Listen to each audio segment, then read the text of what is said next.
Pippi Longstocking, Chapter 11, Pippi Celebrates Her Birthday.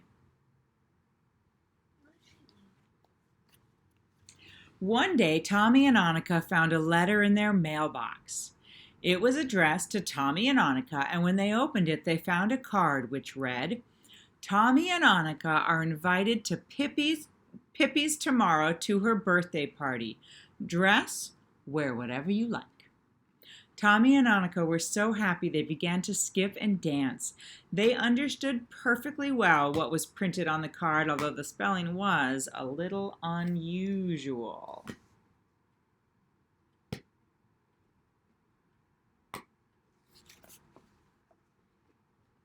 Pippi had had a great deal of trouble writing it. To be sure, she had not recognized the letter I in school the day she was there, but all the same she could write a little. When she was sailing on the ocean, one of the sailors on her father's ship used to take her up on deck in the evening now and then and try to teach her how to write. Unfortunately, Pippi was not a very patient pupil. All of a sudden she would say, No, Friedolf! That was his name. No, Friedolf, bother all this learning. I can't study any more now because I must climb the mast to see what kind of weather we're going to have tomorrow. So it was no wonder the writing didn't go so well now. One whole night she had sat struggling down with that invitation, and at dawn, just as the stars were paling in the sky over Villa Villaquela, she tiptoed over to Tommy and Annika's house and dropped the letter into their mailbox. As soon as Tommy and Annika came home from school, they began to get all dressed up for the party. Annika asked her mother to curl her hair, and her mother did, and tied it with a big pink satin bow.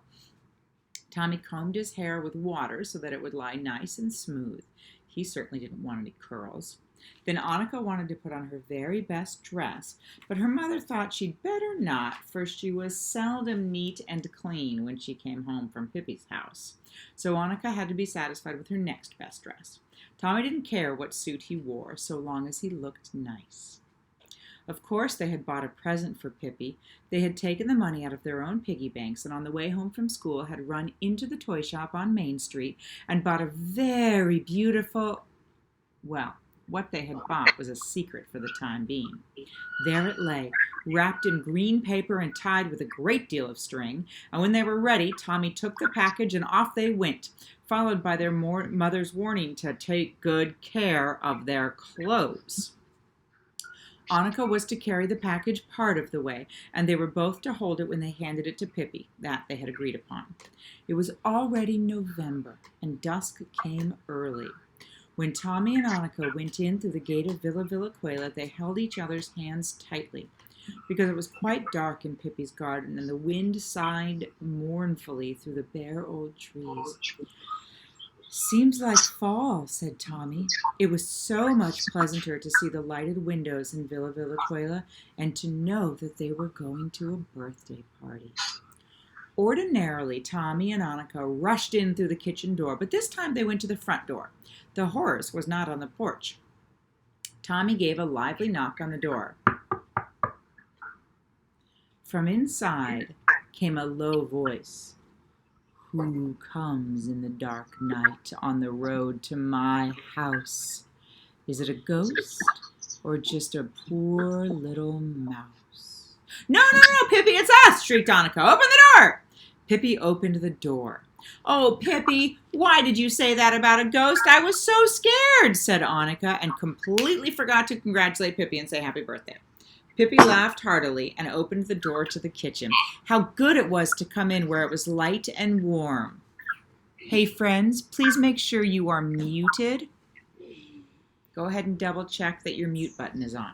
Thank you.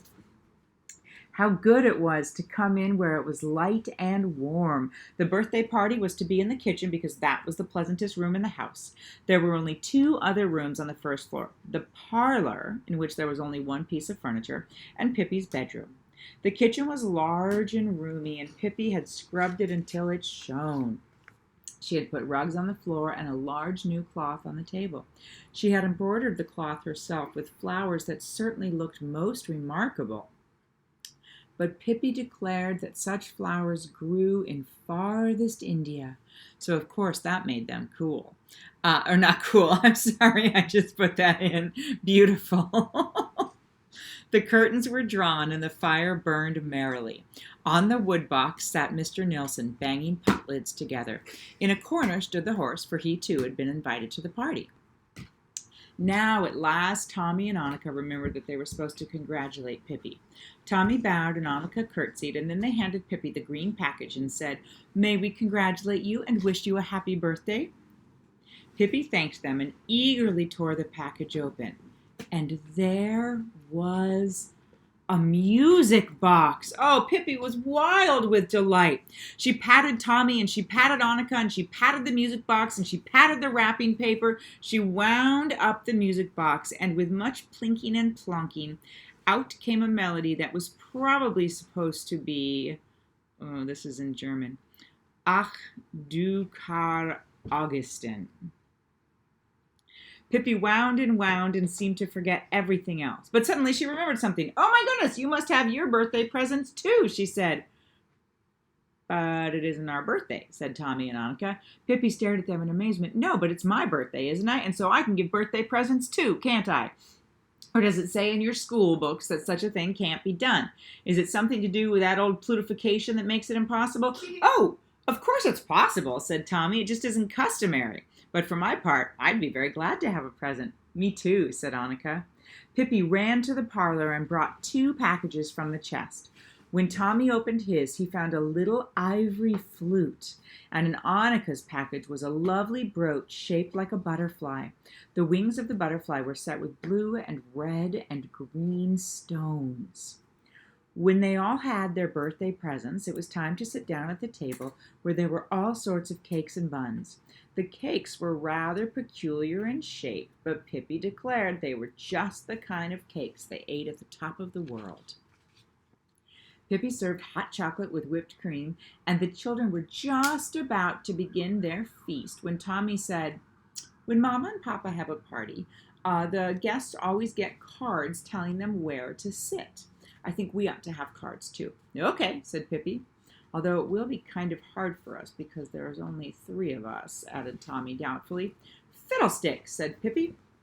"There's Mr. Nilsson too, right?" "Oh, of course, I forgot Mr. Nilsson," said Tommy.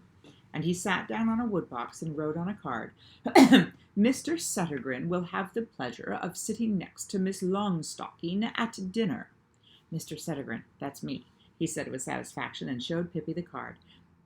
Then he wrote on the next card, "Mr. Nilsson will have the pleasure of taking Miss Settergren in to dinner." "Oh, but the horse must have a card too," said Pippi decidedly, "even if he can't sit at the table." So Tommy, at Pippi's dictation, wrote, "The horse will have the pleasure of remaining in the corner, where he will be served cakes and sugar." Pippi held the card under the horse's nose and said, "Read this and see what you think of it." As the horse had no objection to make, Tommy and Pippi locked arms and they walked to the table.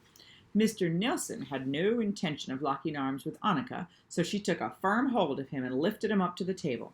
But he didn't want to sit on a chair. He insisted on sitting right on the table.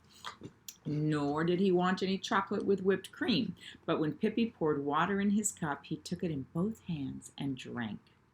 Annika and Tommy and Pippi ate and ate and ate, and Annika said that if these cakes were the kind they had at the top of the world, then that was where she intended to move when she grew up.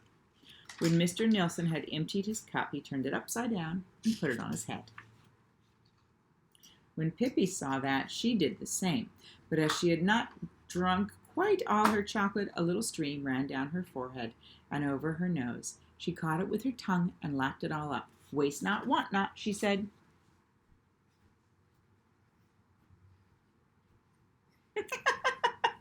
Pippi looked so pleased with herself. When Tommy and Annika, they licked their cups clean before they put them on their heads. When everybody had had enough and the horse had had his share, Pippi took all 4 corners of the tablecloth and lifted it up so that the cups and plates tumbled over each other as if they were in a sack. Then she stuffed the whole bundle in the woodbox. "I always like to tidy up a little as soon as I have eaten," she said. And then it was time for games. Pippi suggested that they play a game called Don't Touch the Floor! It was very simple. The only thing one had to do was walk around on the kitchen without once stepping on the floor. Pippi skipped around in the twinkling of an eye, and even for Tommy and Annika it was quite easy. You began on the drain board, and if you stretched your legs enough, it was possible to step onto the back of the stove. From the stove to the wood box, and from the wood box to the hat shelf, and down onto the table, and from there across 2 chairs to the corner cupboard. Between the corner cupboard and the drain board was a distance of several feet, but luckily there stood the horse. And if you climbed up on him at the tail end and slid off at the head end, making a quick turn at exactly the right moment, you landed exactly on the drain board. And that is where I'm going to stop for today, halfway through the last chapter.